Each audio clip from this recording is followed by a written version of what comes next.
Hello mga kaigsuonan, maayong adlaw sa inyo hang tanan. Sa diha bitaw nga gidawat nimo si Ginoong Hesus nga imong bugtong og personal nga manluluwas sa imong kinabuhi, gipili na ka sa Ginoo. Sa diha nga nakasabot ka sa pulong sa Dios, gipili na ka sa Ginoo. Nakahinumdum ka sa 12 ka apostoles, gipili pud sila sa Ginoo aron mo witness ni adtong mga panahona sa atong Ginoo.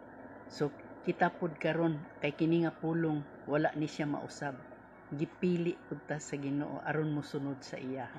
So nag-ingon diri sa John 15:16, dili kamo ang nagpili kanako, ako ang nagpili og nagtudlo kaninyo aron kamo manlakaw og mamunga og bunga nga mulungtad, busa ihatag kaninyo sa Amahan bisag unsay inyong pangayoon kaniya pinaagi sa akong ngalan.